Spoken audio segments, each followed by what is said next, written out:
Welcome to Energy Insight, the podcast where we deep dive into dynamics shaping Southeast Asia's energy transition. I'm your host, Stephen.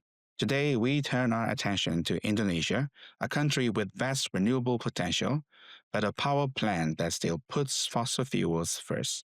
The draft of Indonesia's next 10-year electricity plan, known as the RUPTL 2025-2034, has just been analyzed by the Center for Research on Energy and Clean Air, or CREA.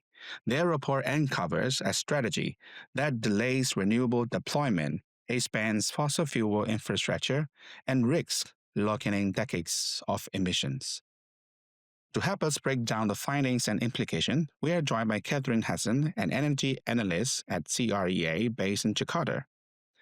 Katherine has been closely involved in unpacking the RUPTL, and she brings a regional lens to the question of how Indonesia's choices shape Southeast Asia's clean energy future.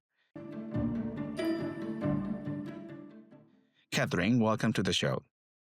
Thanks so much for having me. I'm happy to be here to discuss the all things about Indonesia energy planning.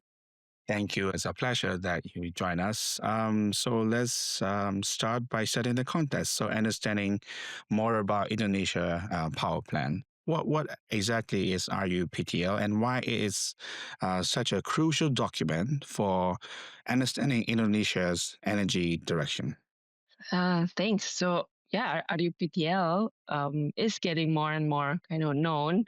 Maybe if you are looking into Indonesia's power sector, this is one of the most important document to have a look at. It's released by PLN, our sole state-owned electricity provider. And why is this essential? Because the plan has power projects will be in the country for the grid for the next 10 years. And so we will have an idea of what kind of power plants will be built across the country, where and when, what type of energy it will rely on. So we'll have demand there, what kind of policies will be put in place. And so, why is this important in this period, especially, is because, as we all know, countries are racing towards net zero emissions. And of course, for Indonesia, this is important because what is set until the end of the decade will kind of confirm what's up in the pipeline for the trajectory of decarbonizing our grid. And since we are still, the grid currently relies on fossil fuels a lot. The fact that the RUPTL, this 10-year planning from PLN, still includes fossil makes it, concerning and alarming somehow. I'll probably stop there. Yeah, we can see as important as for Indonesia and in long-term plan. So this plan isn't just about electricity; it's rather a climate plan and a health plan and economic strategy all in one. Can we say that? Yeah, exactly. That's exactly correct, Stephen. Electricity, electricity power generation and also thermal makes up a significant amount of the total emissions in the country. And so perhaps you have seen the news that Indonesia just released the second NDC, and whatever is being set in the RUPTL will be reflected in the SNDC and of course everything else around that. So I would say, of course, everybody, all citizens, should pay attention to how the electricity planning is set because this relates to public welfare, of course, because coal power or fossil power generation is linked to pollution and carbon emissions. And of course, it's being justified as the fuel for economic growth. And as you know, we have big aims for 2045. So thank you. Yeah.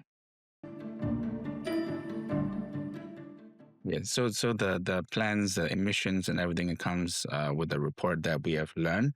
So one of the core findings that the plan links heavily toward fossil fuel infrastructures. Could you walk us through the scale of that imbalance?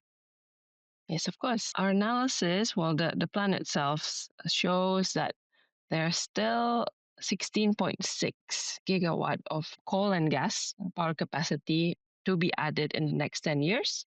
While, of course, we see quite a lot of renewables, clean power capacity in the planning, it's 42 gigawatt for the entirety. However, there's a significant issue of kind of backloading in a sense, which is what we're trying to call out for. The plan is split into two phases. The first 5 years and outline most of these coal and gas additions within that period, while most of or two-thirds of the 42 gigawatt for the entire RE is planned for the latter year, so 2030, 2034.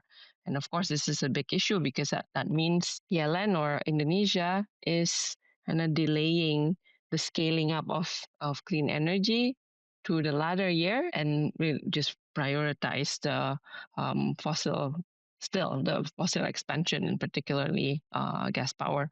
And so I think this is an issue because there's inconsistency, right? Clean energy has been proven to be cost effective and is the solution for our energy futures. And so the question is, why the backloading? Why is the country looking to front load fossil additions and not prioritize renewables?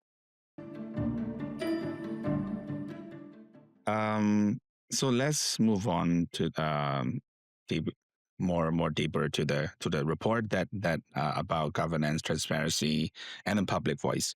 So one thing in the report that highlights is about the lack of transparency in the planning process. Why does that matter for the energy transition? Yeah, transparency has been an issue for the country, for Indonesia, and perhaps this is not unique to Indonesia only, because somehow energy planning is seen as a very niche and a very technical discussion.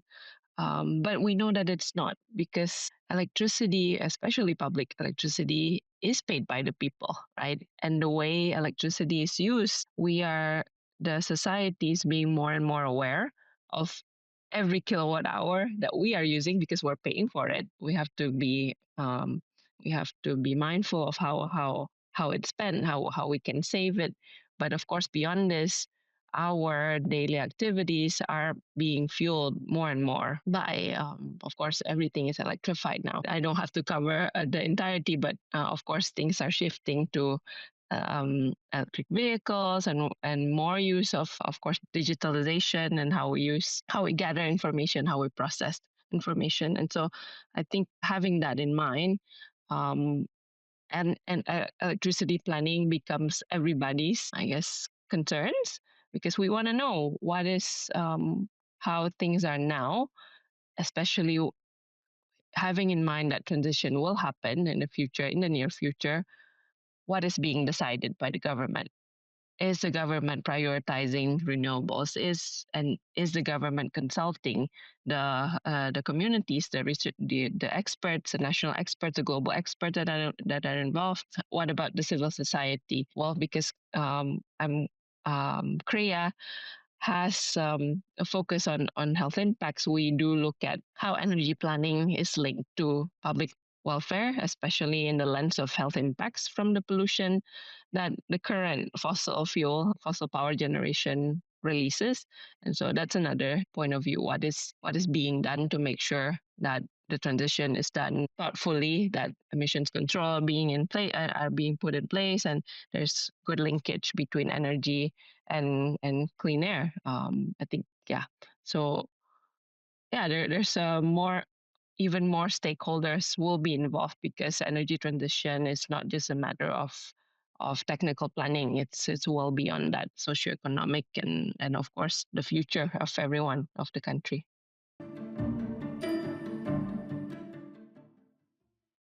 Thanks, Catherine. I think, as you mentioned, it's collectively a regional struggle. I would put it. It's probably isn't just about technical, so rather about political and social.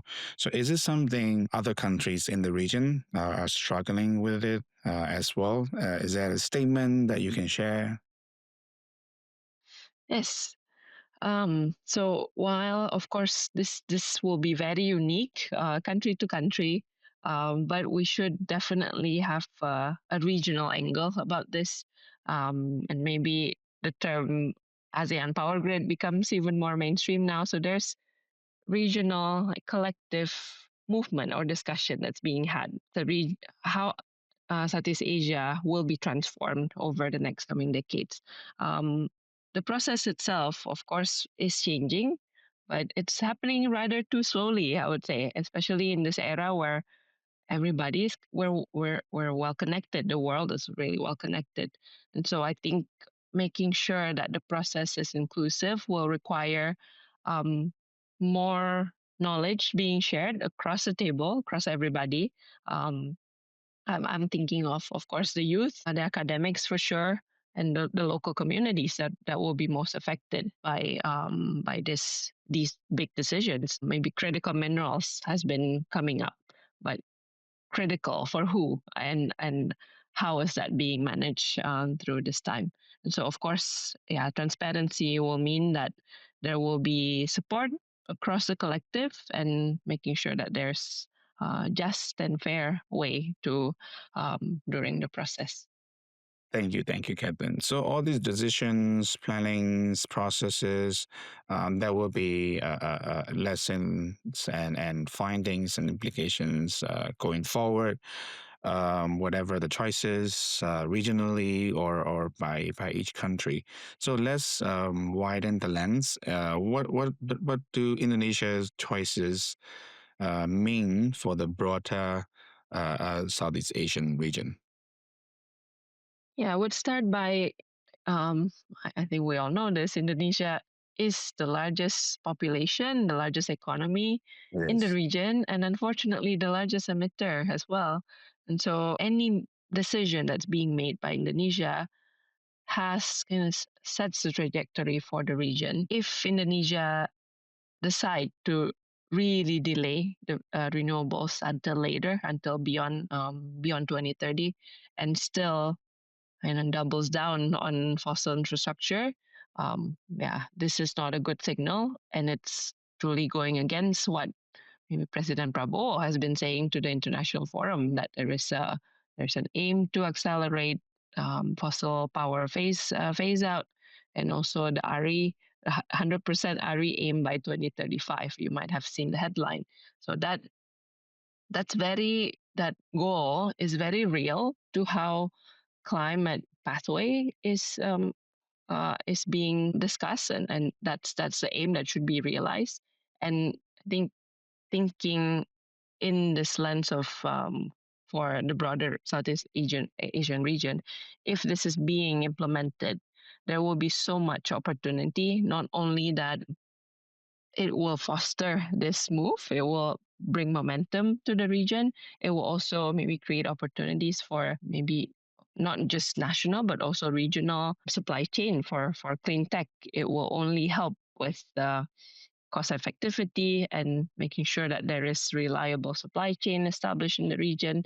Um, yeah, so I see it as with the commitment being realized, it will only ensure that the region can actually achieve these ambitious targets. Because energy transition is, of course, it's planning and it's policy, it's political will. It's also has to do a lot with establishing this robust regional collaboration and making sure that this is happening not just for the projects, but also for the transmission and maybe grid integration and um, all sorts of supporting mechanisms. So would you agree that collaboration is not just as vital for anything else, as in climates, but for energy security and economic resilience in the region? Yes, of course. There's no better way to summarize it. It is, and we can't, in a sense, the region is well interconnected. I guess the ASEAN summit just happened, and we see that there's something unique about our region. What is being decided by, say, in Vietnam, in the Philippines, in Malaysia, in Singapore, yeah, all of the ASEAN neighbors are being kind of are also informing how Indonesia should respond. I think the most optimistic is that there is the quicker the quicker deployment that we have seen in some of our other neighbors, so say Vietnam, say for solar, and this is something that should be kind of raising ambition. So I think the better coordination is done, the better the region can prepare for any concerns about energy security. It can only strengthen it. Can make sure that renewable resources are well shared across the region and can be used for collective prosperity. And of course, having like really making the steps, realizing the steps for a future for everybody in the region. I think it's exciting, and Yes. we hope that the leaders can really make sure that the future is being realized. This yeah, clean energy future. Yes. So for the future, the clean energy, and we're going to wrap up with the most urgent step forward for Indonesia. Looking ahead in the future, what will be the steps? So specifically for Indonesia, we have been really calling out for alignment in national planning. I've mentioned earlier, our president has stated lofty visions in the global forum, which is really well aligned with what the country should aim for. And yeah, if all these national planning are revisited, that will certainly mean reevaluation of how demand and supply and planning is being synchronized, how maybe subsidies are being arranged. So we know that fossil cannot be subsidized anymore. We cannot afford to do so. Making sure that there's an enabling environment created for renewable growth in the country. Beyond this, of course, you brought up issues around transparency and inclusivity in planning.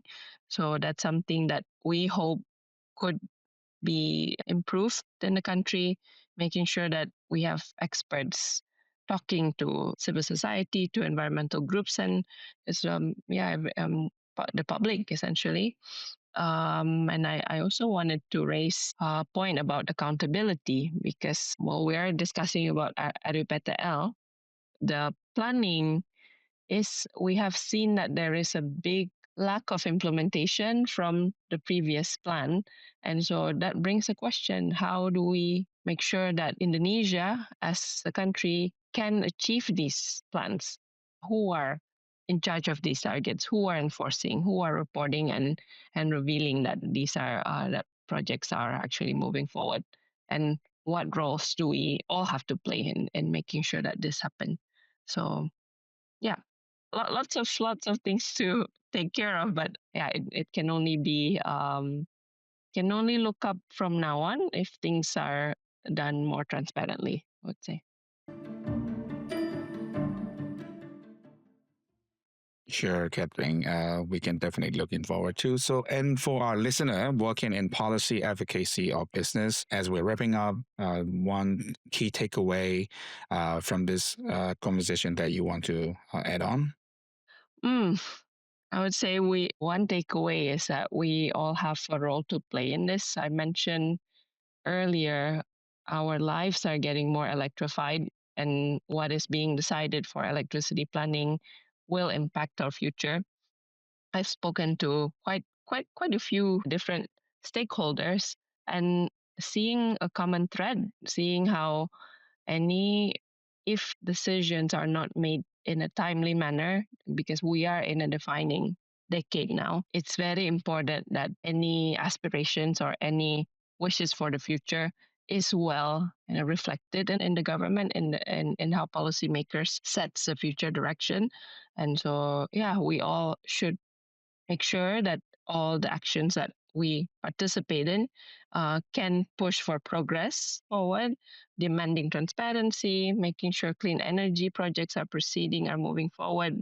And yeah, having these discussions can only raise awareness and hopefully bring more people in onto the table to this probably niche and technical discussions that hopefully can be made less technical and more real. Well said, thank Catherine. Thank you so much sharing your insight and your work helping some of the most critical choices Indonesia and the region face. To our listeners, Indonesia's energy plan will shape not just its future, but also for the regions. Let's keep the pressure on for ambition, equity, and urgency.